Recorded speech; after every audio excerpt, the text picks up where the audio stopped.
Hey guys, what's going on? Welcome to my YouTube channel. My name is Kieran and I help people using a spiritual perspective.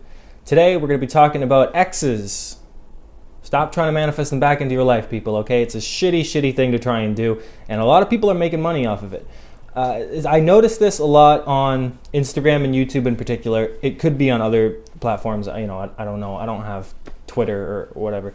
But I see it a lot on Instagram, YouTube, where people are selling you an idea that if you use the law of attraction or the law of assumption or any other sort of law to essentially get you to buy a product or try a method that would get your ex back, right? And this is actually a very dangerous thing. A very dangerous thing that's being sold to vulnerable people in emotional states who really are in love with somebody. And this can apply to soulmates, twin flames. It doesn't matter what you call it. People still apply these methods to try and get people back into their lives. All right, all of these different types of manifestation, and you just see it. You see, and it's alarming to me because you see what it does to other people, and you see the falseness of what it's trying to essentially do and what's being hidden. Right. So there's all these methods that range from writing things down. Me and so will be back together, and you just keep writing it. 3 times a day for 33 days. There's all these kinds of methods.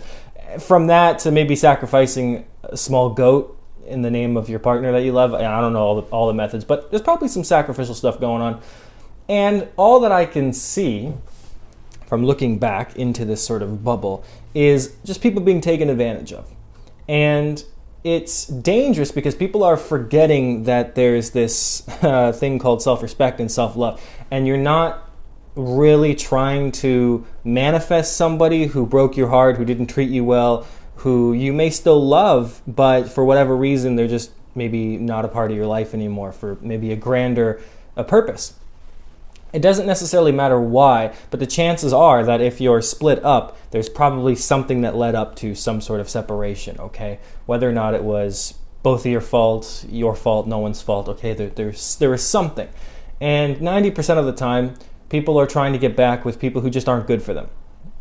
And they find these methods, they find these law of attraction, love, sort of pseudo-scientific, pseudo-spiritual ideas, and they try to apply them to their life. And they become, they sort of go gung-ho, headstrong about trying to manifest this person back into their life.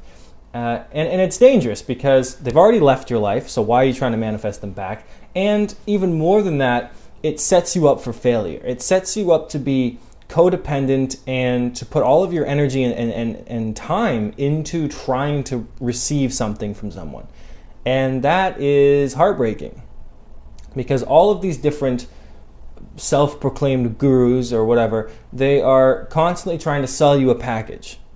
And that package is now appealing towards your sense of insecurity, your sense of loss, your longingness. And that is essentially it causes this huge cycle that people are misinterpreting and misunderstanding. And we're using spirituality as a way to cover all that up, as a way to cover up our own discomfort of not being with somebody, our own feelings, and instead of dealing with them and processing those emotions and dealing with maybe being alone and learning something about yourself, we're immediately being drawn into these sort of traps, even if they're well-meaning traps, that essentially don't allow us to grieve or move on or to heal or to do anything constructive for ourselves. And instead, there is a focus now on trying to get somebody back into your life. And it's odd to me because a lot of spirituality is based on the premise that the things that happen to you are not in your control, and that you essentially can only choose to respond to things how you see fit, and that what's meant to be will meant to be. You hear that phrase or some variation of that throughout history, really. And that directly contradicts this idea of trying to manifest something or someone back into your life. And it's not recognizing the contradiction is of course, it's a way of escaping reality. And the reality is that the person that you're not with anymore, really good chance that that's just not gonna work. It's not supposed to work. And the belief that you can just manifest this person back into your life, even while ignoring that they may not be the best option for you in the future, is it's foolhardy in of itself, but it allows these people to take advantage of us. And a lot of the time what happens is, if we're not willing to go through the process of heartbreak or grief or separation, then we never really come to the understanding of what we want. And usually a lot of the time we realize that we never really want that person anyway, and we've grown past them, right?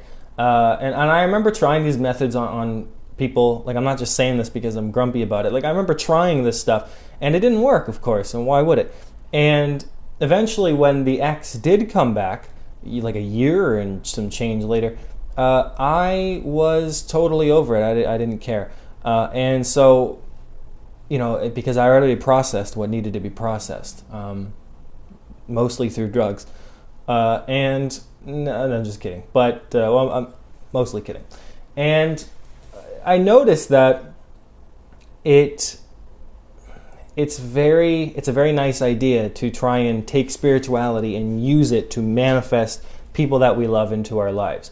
But when somebody leaves your life, when a door is essentially opened and somebody walks out of it and you're left standing in a room in the dark all alone, the only thing that can really save you is yourself and your own sort of wherewithal to try and find where the light switch is, and to make sense of the room that you're in once more, and to maybe even possibly leave that room as well and to move on into something else.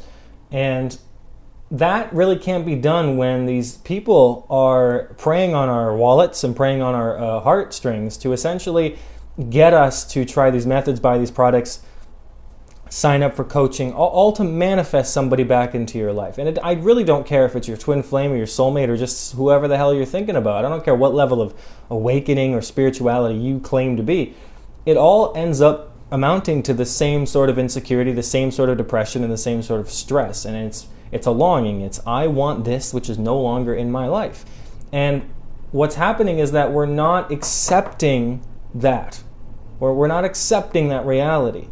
And I'm not saying that 100% is always going to be the case. You break up with somebody, there's 100% no chance that you're going to get back together. That's not what I'm saying. But you won't understand who you are by putting yourself in that energy. You won't get somebody back by chasing them. Whether it's energetically on your own or physically, you won't get that back. You won't get them back. You won't get the energy of the time that's been lost, or the feelings that have been spilled out of you. It seems healthier to try and deal with what we are going through rather than to ignore it in favor of a blind positive outcome just because we've picked up some spiritual labels and some words and they sound kind of nice and chocolatey. That's not going to help you as a person. It's better to accept that you and somebody are not meant to be together at this time, and that there's no use in trying to manifest them back, and that you should be focusing on yourself, whatever that means to you. That could mean something like taking a hobby, going on a diet change, or just sleeping a lot and getting rest. It's really up to the individual. But it breaks my heart, or whatever's left of my heart, to watch people, and to remember myself, though I never did pay for anything, but to watch people go through these steps and these methods, which all have no guaranteed chance of success. Everybody's different. Everybody will have different situations, and people will have different perspectives and attitudes and personalities, and it's impossible for it to work anyway. And yet watching people go through this is heartbreaking itself, because it's like watching people get their hopes up for no reason. And then that just means that they fall harder. You see light extinguish within people's eyes. And a lot of people don't recover from that. A lot of people, they not necessarily kill themselves, but a lot of people kill off their spirituality or their sense of belief, where they become very jaded, right? I'm speaking from experience. You become very jaded when you consistently have hopes for life working out in a particular way and then consistently doesn't. That's how being jaded, is born, essentially. It's how it's created. And manifesting your ex is no different. All that it's really going to do is keep you in a place of chasing or wanting or desiring rather than focusing on yourself. And it's essentially going to give other people money using fancy spiritual words to get you to what they want, which is maybe they do want you to be with this person, but it's it's not intellectually honest or spiritually honest as a coach or somebody in a position like that to want somebody else to pay them so that they can get back with somebody who broke their heart. That is dishonest. That is disagreeable and morally repugnant, in my professional opinion of person who wears coats while doing videos. It just seems, again, dangerous. I would never try to do that myself. I'm never going to sit behind this camera and say, okay guys, well, if you pay me some money, I can help you get the person back into your life. Because I don't know what kind of person that is, and maybe you don't either.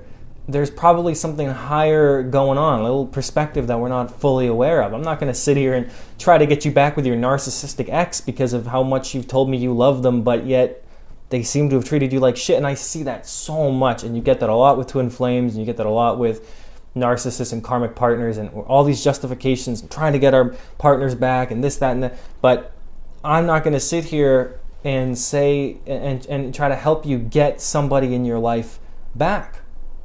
That's not healthy. That's not the best thing that can be done. The best thing that can be done is a coach or somebody in a position of authority trying to help you be okay without them. Because then, if you are going to come back together, at least then it'll be from a brighter place, a newer perspective, and you'll be different. You'll be a little bit more whole, a little bit more of who you really are, because you've been given an opportunity to be okay without something. So anytime that you see these manifest your ex back, get this, whatever these methods are, I'm not going to tell you just don't listen to them, because I